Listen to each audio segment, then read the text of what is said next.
로봇 청소기 광고가 들어왔다. 개인적으로 기존에 쓰던 샤오미 2세대의 성능이 만족스러웠기에 해당 리뷰와 비교하면 안 후달리냐고 물어봤다. 광고주는 마음껏 비교하라는 회신이 왔다. 오이오이, 상대는 로봇 청소기계의 사왕 흰수염 샤오미 2세대라고. 광고주 패기가 아주 패왕색급 패기다. 이렇게 호기롭게 댐비는 아니 요청하는 광고주들이 많아지는 거 개인적으로 아주 좋다. 한 달간 400평 넘게 청소해본 싱크에어 RV50 리뷰. 두 제품의 장단점 비교로 빠르게 간다. 흡입력 비교. 웬만하면 흡입력 얘기는 안 하는데 이건 회사 피셜 국내 출시한 모든 로봇 청소기 중 흡입력이 가장 강하다고 한다. 샤오미 2세대 흡입력이 2000파스칼, 가장 최신 모델도 2500파스칼 수준인데 싱크에어는 2-3000파스칼은 감질만 나는 수준이다. 그냥 흡입력을 뻥튀기 시켜버린 5000파스칼이다. 수치상 흡입력이 샤오미 2세대의 2배가 넘는 깡패 수준의 흡입력이다. 이거 헬스 3대 500 친다고 말하는 사람 옆에서 1000 넘게 쇠지라는 느낌이다. 사람이었으면 로이더라고 욕처먹는 스펙이다. 이거 최고 흡입력 모드로 바꾸면 무슨 비행기 엔진 달아놓은 건지 이륙하는 소리와 함께 먼지를 죽일 듯이 흡입한다. 광고주 입장에선 이게 킬포라 더 강조해달라고는 하는데 흡입력 무소유주의자인 내게는 먼지 빨아들이기 정도엔 과분한 흡입력이긴 하다. 뭐 콩 빨아들이는 실험 같은 건 안 하겠지만 먼지통 열었을 때 확실한 흡입력의 차이가 느껴지는 포인트는 있었다. 샤오미는 먼지 자체가 먼지통 안에서 뭉글뭉글하게 있어서 버릴 때 먼지가 많이 날리는 반면에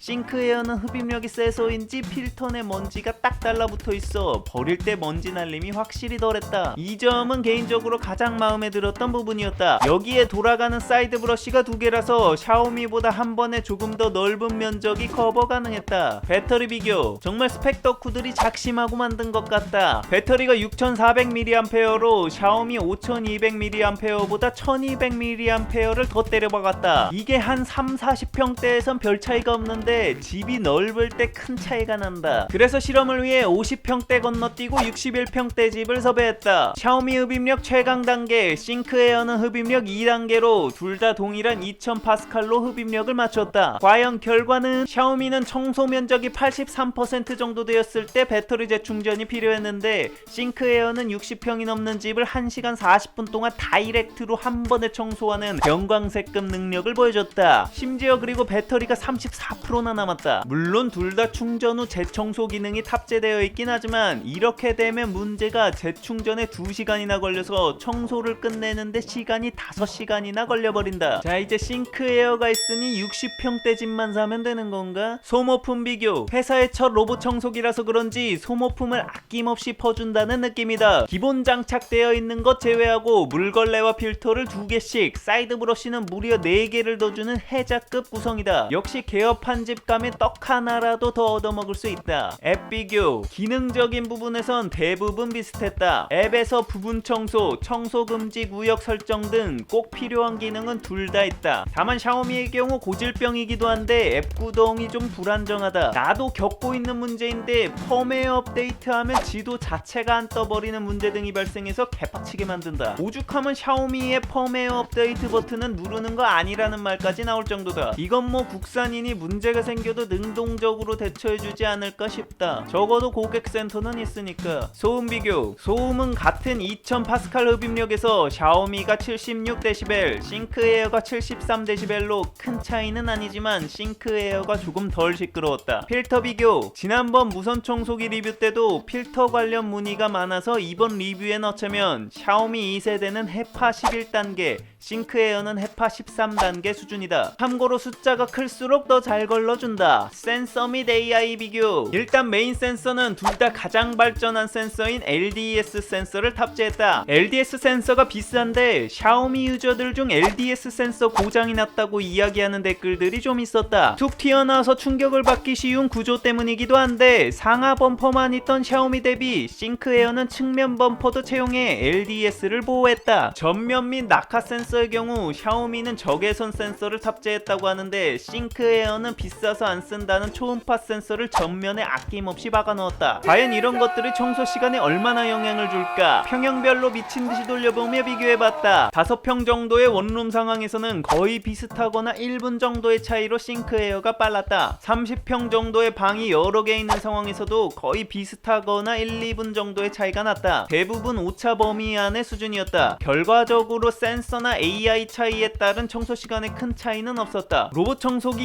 2년 차인데 가장 로봇 청소기가 많이 멈추는 게 바로 전선을 먹었을 때이다. 이 전선이 엉키는 빈도가 눈에 띄는 차이 정도는 아니었지만 싱크에어가 몇 번 더 있었다. 센서나 AI의 차이인지는 내가 입증하긴 어려울 것 같고, 싱크에어는 회전 브러쉬가 2개라서 구조상 이 회전 브러쉬의 선이 서로 엉키면 스스로 빠져나오기가 힘들어 보였다. 장점이 이 경우에는 단점으로 작용했다. 그리고 청소하면서 겪은 또 다른 차이는 싱크에어는 현관 모서리 턱의 기역자로 꺾인 부분에서 바퀴가 빠졌다. 안 빠질 때도 있긴 한데 확률적으로 빠질 때가 더 많았다. 물론 청소 금지 구역 설정하면 해결될 문제긴 하고 다른 집 환경에선 또 다른 결과가 나올 순 있는데 어쨌든 내가 겪은 경험은 공개해야 되니까. 물론 일반적인 턱 상황에서는 둘 다 안 떨어졌다. 광고주에게 이런 단점을 영상에 담을 거고 쫄리면 다른 리뷰어 찾으라고 했는데 쿨하게 그냥 올리라고 했다. 1일 8강은 하는지 정말 깡 하나는 인정이다. 카메라 비교. 샤오미에는 없는 카메라가 달려있어서 사실 내심 기대를 많이 했었다. 샤오미도 가끔 전선을 먹거나 어딘가에 끼이는 등 작동을 멈출 때가 있는데 이때 외부에 있으면 이게 뭐 때문인지 알 수가 없어서 답답했다. 이런 원인을 카메라를 통해 알 수 있을 것 같아서 기대가 컸었다. 그리고 집에 있는 아기가 보고 싶을 때 CCTV처럼 활용하면 좋겠다고 생각했었다. 물론 그건 내 희망사항이었다. 이게 지가 광어도 아니고 카메라가 위에 붙어있다. 볼 수 있는 게 천장밖에 없다. 뭔 생각으로 이렇게 달아놓은 거지? 화각이 넓긴 해서 어느 위치에서 멈췄는지 수준은 확인이 가능한데 CCTV 수준은 아니었다. 보안이 걱정될 수 있는데 최고 수준의 시스템과 더불어 지구 최고의 해커도 뚫을 수 없는 보안 장치를 제공한다. 바로 카메라 커버다. 물청소 비교. 야근 약사에게 물청소는 물청소 전용 청소기에게 맡기는 게 답인 것 같다. 둘 다 바닥을 훑는 형태라 크게 와닿지는 않는다. 싱크에어가 나오는 물량을 조절할 수 있는 약간의 장점이 있다. 기타 비슷한 기능 비교. 벽 앞에서 속도 줄이는 기능, 카펫에서 흡입력 강화되는 기능, 2cm 문지방 돌파 기능, 먼지통 용량 등은 비슷한 수준이었다. 결론병. 일단 정말 좋다는 부품들은 다 때려박아서 스펙은 후덜덜하다. 다만 깡패급 피지컬에 맞는 청소 AI 최적화가 약간 더 필요하다는 느낌은 받았다. 가능할지는 모르겠지만 문과로서의 소망은 전선을 인식해 피해갈 수 있는 업데이트만 해주면 스펙상으론 넘사가 될 듯하다. 뭐 청소 알고리즘 등을 오로지 한국 환경에 맞춰 향후 1년간 지속적인 업데이트를 통해 개선해 나갈 예정이라고 하니 지켜보면 좋을 것 같다. 청소기를 살 때 강력한 흡입력, 넓은 청소 면적 등을 중시한다면 괜찮은 선택지가 될 것 같다.